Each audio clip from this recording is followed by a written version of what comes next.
తరుగు తక్కువ బంగారం ఎక్కువ BNR gold and diamonds Vijayawada Bengaluru Vizag. Hi hello welcome to Suman TV. నేను మీ రోషన్. బొల్లా బ్రహ్మనాయుడు ఈ పేరు ఎక్కడైనా విన్నట్టు అనిపిస్తుందా? తెలంగాణ రాష్ట్ర ప్రజలకి ఈ పేరు గుర్తుండకపోయినా కానీ ఆంధ్రప్రదేశ్ రాష్ట్ర ప్రజలకి బొల్లా బ్రహ్మనాయుడు అంటే సుపరిచితుడే. ఎందుకంటే తిరుమల డైరీ ద్వారా మీరు రెగ్యులర్గా తిరుమల పాలు వినే ఉంటారు. సో ఆ తిరుమల డైరీ చైర్మన్ అనమాట, డైరెక్టర్ అంటారు, ఎండి తిరుమల డైరీ వల్లా బ్రహ్మనాయుడు. ఈరోజు వల్లభా డైరీ అని ఉంది. సో ఈయన చెప్పాలంటే లాస్ట్ గవర్నమెంట్లో వైసీపీ గవర్నమెంట్లో వినుకొండ నియోజకవర్గ ఎమ్మెల్యే. మీరు చూసే ఉంటారు, ఎప్పుడు కూడా వైట్ అండ్ వైట్లో రాజశేఖర రెడ్డి గారి వస్త్రాధనంలో అందరికీ ఆయన కనిపిస్తూ ఉంటారనమాట. అదొక్కటి ఐడెంటిటీ ఆయన. బొల్లా బ్రహ్మనాయుడు ఎలా ఉంటారు అంటే ఇదే ఐడెంటిటీ. సో ఈరోజు త్రిబుల్ ఆర్ వేసుకుంటున్నారు, తెలంగాణలో మన బట్టి గారు వేసుకుంటారు. బట్ ఆంధ్రాలో ఆ గవర్నమెంట్లో మాత్రం కేవలం బొల్లా బ్రహ్మనాయుడు మాత్రమే ఆ వైట్ అండ్ వైట్ పంచికట్టుకునేవాళ్ళు. ఆ వ్యక్తి మీద రకరకాల ఆరోపణలు లాస్ట్ గవర్నమెంట్లో కూడా చాలానే వచ్చాయి. ఎలాంటివి వచ్చాయంటే ల్యాండ్ గ్రాబింగ్. ఎక్కువ భూమి ఎక్కడైనా కనబడితే ఆయన కారు అక్కడే ఆగిపోతుందంట, దోచేసుకుందామని మైండ్లోకి వచ్చేస్తుందంట. రకరకాల ఆరోపణలు వచ్చినప్పటికీ గవర్నమెంట్ ఉంది కాబట్టి గవర్నమెంట్ని అడ్డం పెట్టుకొని, నాయకులను అడ్డం పెట్టుకొని వినుకొండ కాదు బ్రహ్మకొండ అనేలా మొత్తం దోచేసుకున్నారనే ఆరోపణలు ఉన్నప్పటికీ లాస్ట్ గవర్నమెంట్లో నేను అక్కడ ఆపోజిట్ టీడీపీ ఎమ్మెల్యే జీవి ఆంజనేయులు ఇంటర్వ్యూ చేసినప్పుడు అడిగినప్పుడు కూడా వినుకొండలో కొండ తప్పితే మిగతా మొత్తం దోచేసుకున్నారనే ఆరోపణలు ఉన్నా కానీ ఎందుకు మీరు యాక్షన్ తీసుకోవట్లేదు, ఎప్పుడు యాక్షన్ తీసుకుంటున్నారని అడిగినప్పుడు కూడా డెఫినెట్గా దొంగ బయటకు వస్తాడు, బయటకు వచ్చిన రోజు అన్నీ కక్కిస్తామని ఆయన కూడా మాట్లాడారు. కానీ దొంగ బయటపడింది ఆంధ్రాలో కాదు, తెలంగాణలో. దాదాపు గండిపేటలో 10 ఎకరాల భూమి, 1500 కోట్ల భూమిని దోచేసుకుందామని చెప్పి రకరకాల జీవోలతో, రకరకాల ఐఏఎస్ పోజరీ సంతకాలతో మొత్తం దోచేసుకుందామన్న భాగోతం అంతా బయటపడింది. సో ఈ బయటపడిన తర్వాత ఎక్కడో కాంచీపురంలో దాక్కున్న ఈ బొల్లా బ్రహ్మనాయుడిని హైదరాబాద్ పోలీసులు తీసుకొచ్చి అరెస్ట్ చేసి కటకటాలు వెనుకున్నారు. అసలు ఈ వయసులో కటకటాలు వెనుకున్నదే నిజంగా ఆయనకు మరి లోపల నిద్రపడుతుందో తెలియదు, కానీ ఆయన కొడుకు మాట్లాడుతుంటే నిజంగా ఆశ్చర్యంగా ఉంది. ఆయన కొడుక్కి వైఎస్ జగన్మోహన్ రెడ్డి భరోసా ఇస్తున్నాడు. ఏమని ఇస్తున్నాడు? దోచేసుకున్నది పక్కన పెడితే మేము ఉన్నాము పార్టీకి, పార్టీ అంతా మీకు అండగా ఉంటుంది, పార్టీ ఎప్పుడు మీతో పాటు నడుస్తుంది, ధైర్యంగా ఉండండి, నాన్నకు కూడా జైల్లో ధైర్యంగా ఉండమని చెప్పని చెప్తున్నారు. ఆయన చెప్తున్నాడు, గిరి అతని పేరు, వాళ్ళ కొడుకు పేరు. ఏమని చెప్తున్నాడంటే మీరున్నారన్న ఒక భరోసా చాలన్నా అంటే ఇంకా ఆయన ఏ విధంగా చెప్తున్నాడంటే ఒక భరోసా ఇవ్వండి, ప్రపంచాన్నే దోచేస్తామన్న భరోసాతో చెప్తున్నాడు ఇతను కూడా. అందరూ ఉన్నారు మాతో పాటు, నాన్న రకరకాల స్టేషన్లు తిప్పి తిప్పి నిన్న 500 మంది వచ్చారు మన ఆంధ్రా నుంచి కూడా, వాళ్ళు బాధితులు కొంపదీసి వినకుండా బాధితులు కావచ్చు. సిగ్గుపడాలి. అరే ఆంధ్ర తెలంగాణ విడిపోయిన తర్వాత చిన్న చిన్న రాష్ట్రాలు ఎటువంటి చిన్న తప్పు చేసినా ఈజీగా దొరికిపోతున్నారు, ఎకరం కబ్జా పెట్టినా దొరికిపోతున్నారు. అభివృద్ధి లేని రాష్ట్రం. అందులో ముఖ్యంగా పల్నాడు జిల్లాలో, ఒకప్పుడు గుంటూరు జిల్లా, ఇప్పుడు పల్నాడు జిల్లాలో వినుకొండ అనే నియోజకవర్గం చాలా లాస్ట్లో ఉంటుంది. ఇంకా ఎటువంటి డెవలప్మెంట్ లేని నియోజకవర్గం. ఏ ఎమ్మెల్యే అన్నా రాని డెవలప్మెంట్ లేదు, పాడు లేదు, రోడ్లు లేవు. ఎప్పుడన్నా అడుగు, ఇదిగో వేస్తున్నాం అదిగో వేస్తున్నాం, ఫండ్స్ లేవు. బొల్లాపల్లి మండలం చాలా పెద్ద మండలం, పల్నాడు జిల్లాలో 39 గ్రామాలు ఉన్నాయి. అలాంటి మండలానికి ఈ రోజుకి కూడా రోడ్ లేదు.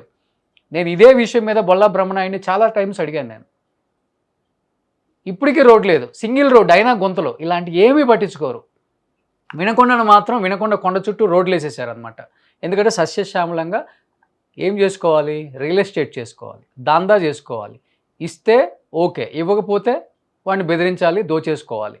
ఆ విధంగా వినకొండలో ఎన్నో కబ్జాలు చేశారనే ఆరోపణలు అతని మీద ఉన్నాయి. సో ఇదే ఆరోపణల మీద మాట్లాడటానికి, ఈ ఆరోపణలో నిజమేంతో వాళ్ళకి మాత్రమే తెలుస్తుంది కాబట్టి లోకల్ నాయకులకి, వినకొండ మాజీ ఎమ్మెల్యే మక్కెన్ మల్లికార్జున మనతో పాటు ఆన్లైన్లో సిద్ధంగా ఉన్నారు మాట్లాడటానికి. నమస్తే మక్కెన్ మల్లికార్జున గారు. నమస్కారం అండి.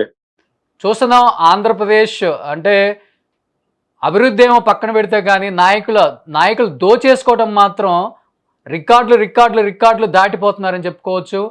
నిజంగా మీ ఆంధ్రప్రదేశ్ వినుకొండలో దొరుకుతారనుకున్న బ్రహ్మనాయుడు ఈరోజు హైదరాబాద్లో ఉన్న ఒక 1500 కోట్ల ల్యాండ్ కబ్జాలో దొరికారు. ఏం మాట్లాడతారు ఫస్ట్ దాని మీద మీరు? ఇప్పుడు మా వినుకొండ ప్రజలందరికీ ఇది సిగ్గుచేటండి. మహానుభావుడు పులుపుల వెంకట శివయ్య గారు లాంటి దేశభక్తుడు ఆ రోజున మాకు ఎమ్మెల్యేగా 2 పర్యాయాలు చేశారు. తర్వాత భవనం జయప్రద గారు చేశారు. ఈ విధంగా మేమందరం నాతో సహా 10 మంది ఎమ్మెల్యేలు చేస్తే ఏ రోజు కూడా మా మీద ఎలాంటి అవినీతి ఆరోపణలు లేవు, అవినీతి కేసులు లేవు. కానీ ఈ బ్రహ్మనాయుడు గారు చేసినటువంటి 5 సంవత్సరాల్లోనే ఎన్నో అవినీతి ఆరోపణలు, ఎన్నో అక్రమాలు, ఎన్నో దౌర్జన్యాలు ప్రజలందరికీ తెలుసండి. ఇప్పుడు చూసినట్లయితే వినుకొండ ప్రాంతంలోనే ఇక్కడే కొండమిటి పాపం వీసీ నరసింహారెడ్డి అనే ఒక పెద్ద మనిషి ఉంటే ఆయన 10 ఎకరాల భూమిని లాక్కొని ఈ రోజున అది ఎకరం 5,50 కోట్ల రూపాయల విలువ గల ఆస్తిని దౌర్జన్యంగా రిజిస్ట్రేషన్ చేయించుకుంటే ఆయన ఆ దిగులుతో చనిపోయాడు. ఆ తర్వాత అమరా కాలేజీ అని మా పక్కనే ఉంటుంది వినుకొండ నర్సాపేట మధ్యలో. దాన్ని కూడా ఒక వైశ్య సోదరుడు ఆక్షన్కి వస్తే ఎవరిని ఆక్షన్ లో పాల్గొనకుండా 50 కోట్ల రూపాయల ఆస్తిని 15 కోట్ల రూపాయలకి పాడుకుంటే అతను ఉరేసుకొని చనిపోయాడు. అదేవిధంగా వినుకొండ పక్కనే ఇతను ఒక భూమిని కొని పక్కనే ఉన్నటువంటి ఫెడ్రిక్ అనే ఒక ఎస్సీ సోదరుడి భూమిని కూడా లాక్కొని ఫెన్సింగ్ చేసుకున్నారు. అది ఈ మధ్య కాలంలో రీసర్వేలో తేలటం జరిగింది. అదేవిధంగా ముస్లిం సోదరులు ఎవరైనా కానివ్వండి, తను కన్ను పడితే ఎక్కడైతే చౌకగా ఉంటుందో దాన్ని కొనుగోలు చేయటం, ఆ పక్కన ఉన్నటువంటి భూములు ఆక్రమించుకోవటం, అక్కడ ఉన్నటువంటి రెవెన్యూ వారిని మభ్యపెట్టి వాటిని ఆన్లైన్ చేయించుకోవటం, ఇది ఒక పెద్ద ప్రక్రియ అనేది గత 5 సంవత్సరాల్లో ఆయన నడిపాడు. అన్నిటికి మించి వీటన్నిటితో పాటు దౌర్జన్యంగా ఒక రైతుని చెప్పు తీసుకొని కొట్టబోయి త్రీనాడు శవనేసి నరేంద్ర అనే రైతుని 15 రోజుల పాటు జైల్లో ఉంచినటువంటి సంఘటనని ఈ రాష్ట్ర ప్రజలెవరూ మర్చిపోరు, వినుకొండ నియోజకవర్గ ప్రజలెవరూ మర్చిపోరు. ఎంత ఆశ్చర్యం అంటే అండి, ఇప్పుడు అన్ని వెలుగులోకి వస్తా ఉన్నాయి. అతను జీవితం మొత్తం కూడా అన్ని అబద్ధాల పుట్ట. కర్మ ఏంటంటే ఒక వైసీపీలో అలాంటి వ్యక్తులతో కూడా మేము పనిచేయడం జరిగింది. దానికి చాలా బాధపడతా ఉన్నాం. అడగాలనుకుంటున్నాను మక్కిన మల్లికార్జున గారు, మీరు కాంగ్రెస్ పార్టీలో రాజశేఖర రెడ్డి గారి హయాంలో వినుకొండ ఎమ్మెల్యే, తర్వాత ఆయన కొడుకుతో పాటు మీరు కూడా ప్రయాణం చేద్దామని వైసీపీలోకి వచ్చారు.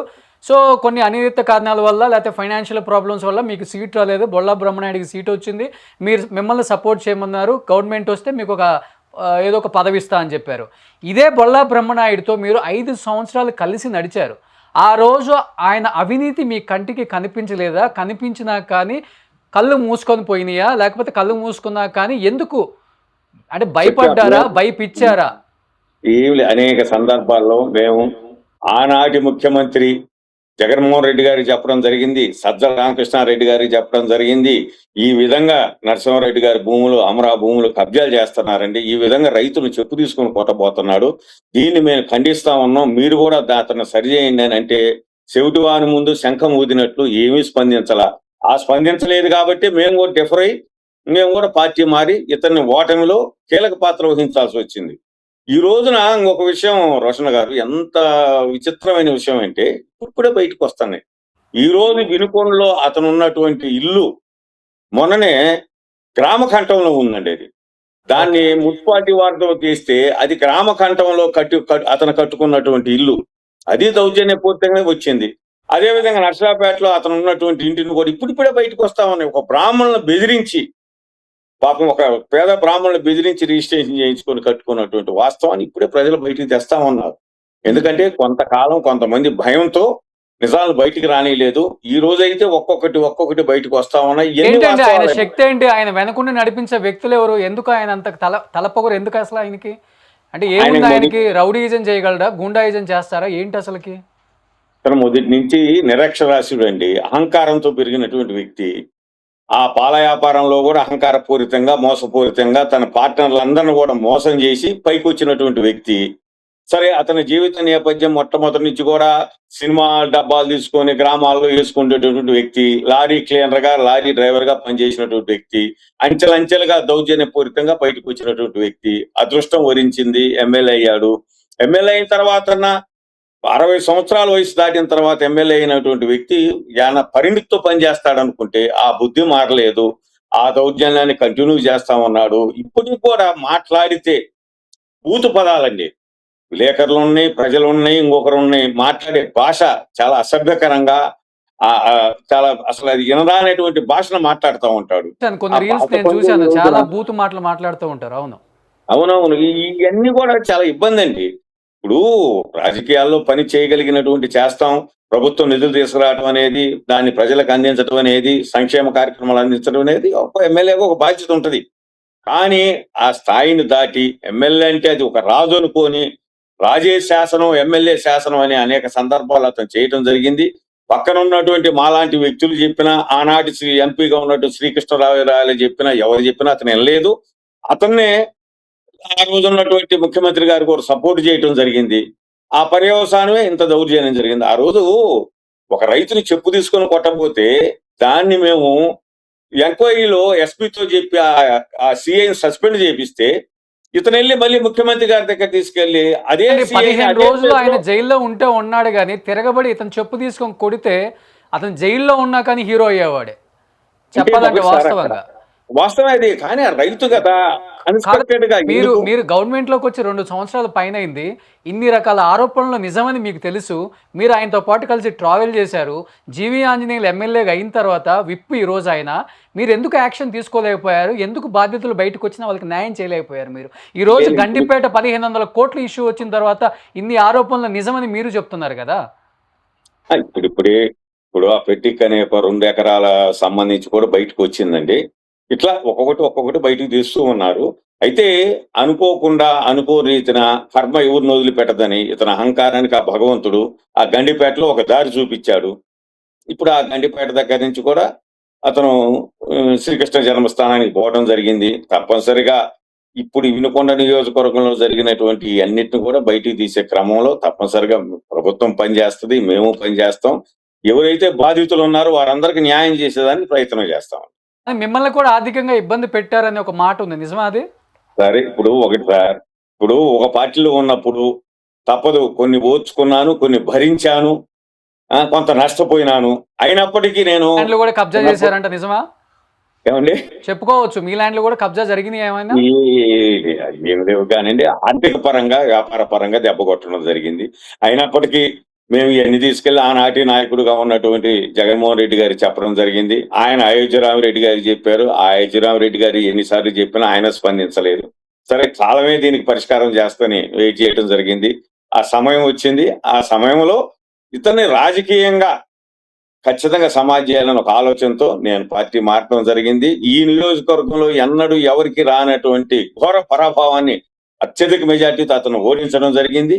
ఆ తదుపరి ఇప్పుడు ఎవరి పనులను వాళ్ళు చేసుకుంటా ఉన్నాం. కానీ ఇప్పుడు చూడండి, పాపం అనేది పండేటప్పుడు ఏ విధంగా వస్తుందనేది ఈ రాష్ట్రం నుంచి పక్క రాష్ట్రానికి వెళ్ళి అక్కడ పోయి 1500 కోట్ల రూపాయల ఇది చేయడం జరిగింది.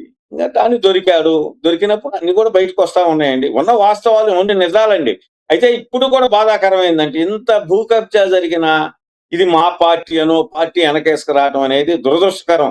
ఇలాంటి వ్యక్తుల ద్వారా వచ్చినారు కాబట్టి జగన్మోహన్ రెడ్డి గారు కూడా 11 సీట్లు రావడం జరిగింది. ఇంకా వీళ్ళని వెనకేసుకొస్తే రాజకీయ పరంగా ఆయన కూడా పూర్తి స్థాయిలో తెరమరుగవుతారని నేను భావిస్తా ఉన్నా.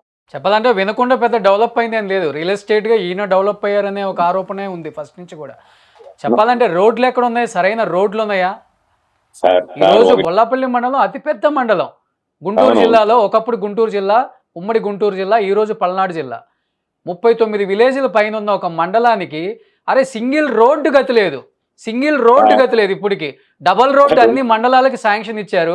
ఎక్కడో వెనక వరకపూడి సెలవస్తుందని చెప్పేసి ముందు వినకొండ నుంచి కొండ్రముట్ల నుంచి బొల్లాపల్లి మండలానికి వెళ్ళే రూట్‌కి సింగిల్ రోడ్డు గతి లేదు ఒక మండలానికి ఈరోజు. ఈ మధ్య ఎస్పీలు కొంతమంది పోలీస్ ఆఫీసర్స్ ఆ రోడ్డుకెళ్ళి భయపడ్డారంట. ఇదెక్కడ రోడ్డు? సింగిల్ రోడ్డు కూడా మొత్తం గుంతలు, డబల్ రోడ్ పక్కన దేవుడెరుగు. ఒక్క నాయకుడు పట్టించుకునేవాడు లేడు. ఇంతమంది ఎమ్మెల్యేలుగా మారారు. సార్ రియల్ ఒకటి ఎస్టేట్ చేసుకుందాం, వినకొండను దోచుకుందాం.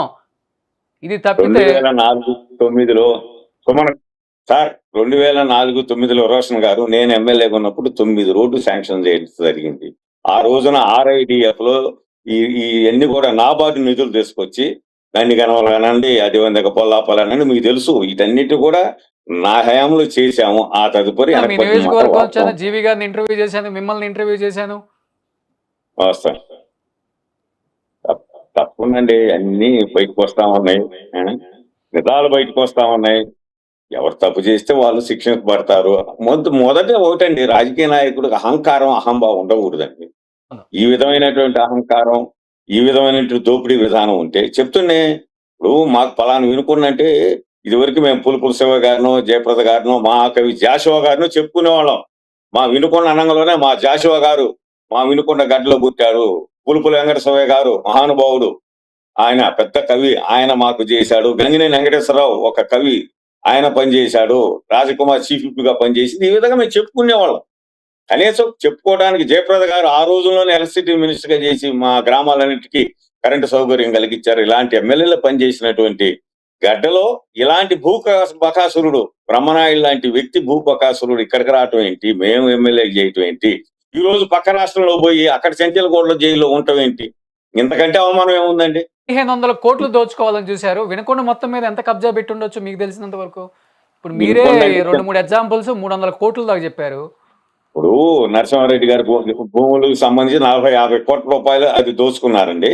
అదే విధంగా జగనన్న కాలనీకి సంబంధించి 4 లక్షల రూపాయలు అక్కడ ఎకరం భూమి విలువ ఉంటే తను ఎమ్మెల్యేగా ఉండి 120 ఎకరాలు తను కొనుక్కున్నటువంటి భూమిని 18 లక్షల రూపాయల చొప్పున అక్కడ దాదాపు 20 కోట్ల రూపాయలు అక్కడ దోచుకోవడం జరిగింది. ఈ విధంగా అండి అవకాశం ఉన్న చోటల్లా దోచుకుంటా పోతూ ఉన్నారు. 100 కోట్ల పైన దోచుకోవడం జరిగి ఉంటుంది మీరు చెప్పేదాన్ని బట్టి. ఇది పెద్ద స్కామ్ కాబట్టి ఈ చెన్నై దాలక ఈ ప్రభుత్వం మారిన తర్వాత ఒక్కసారి తెలంగాణకి మారారు.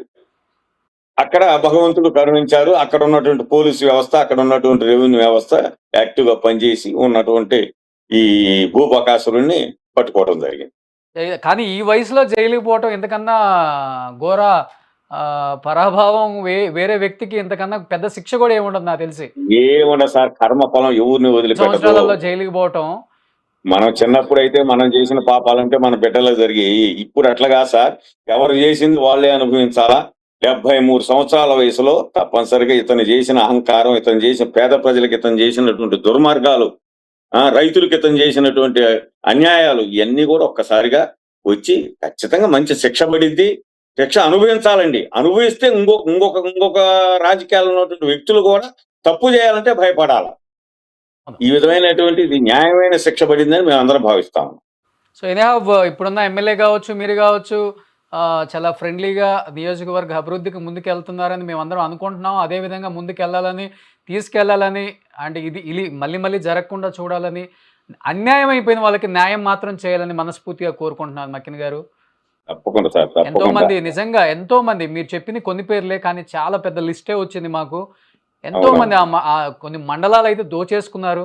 వినకొండ టౌన్ అయితే మొత్తానికే దోచేసుకున్నారనే ఆరోపణలే అన్నారు. ఆరోపణలు నిజమని ఈరోజు బయటకు వస్తున్నాయి. కాబట్టి వాళ్ళందరికీ కూడా మేము సపోర్ట్గా ఉంటాం. ఎవరైనా ఉంటే కూడా కాంటాక్ట్ అవ్వచ్చు. డెఫినెట్గా విక్టిమ్స్ ఎవరున్నా కానీ మేము అందరం కూడా సపోర్ట్ చేస్తాం. ఇప్పుడున్న గవర్నమెంట్ ఇలాంటి వాళ్ళని ఎంకరేజ్ చేయొద్దు. డెఫినెట్గా మీ గవర్నమెంట్లో వీళ్ళ మీద యాక్షన్ తీసుకుని ఉంటే ఈరోజు తెలంగాణ గవర్నమెంట్ యాక్షన్ తీసుకున్న తర్వాత ఆయన మొత్తం బయటకు వచ్చాయి కదా. అసలు నిజంగా చెప్పాలంటే ఆ రోజు మనమే చేసి ఉంటే ఈరోజు తెలంగాణ గవర్నమెంట్లో ఉన్న ఇలాంటి ఆరోపణలు కూడా నిజమే అని చెప్పి బయటకు వచ్చాయి. బట్ చాలామంది ఎమ్మెల్యేలు దోచుకోవటమే వాళ్ళ ధ్యేయంగా పెట్టుకున్నారు. కాబట్టి లాస్ట్ గవర్నమెంట్లో అలాంటి వాళ్ళని శిక్షించాలి, బయటికి తీసుకురావాలి, ప్రజలకు న్యాయం జరగాలి. సో విక్టిమ్స్ అందరూ కూడా ఎదురు చూస్తున్నారు ఈ గవర్నమెంట్లో. వాళ్ళందరికీ న్యాయం జరిగేలా చూస్తారని మనస్ఫూర్తిగా నమ్ముతున్నాను. థ్యాంక్ యూ సో మచ్ మక్కిన్ గారు. సుమన్ టీవీలో మీ పర్సనల్ అండ్ బిజినెస్ ప్రమోషన్స్ కోసం కింది నెంబర్కి కాంటాక్ట్ చేయండి.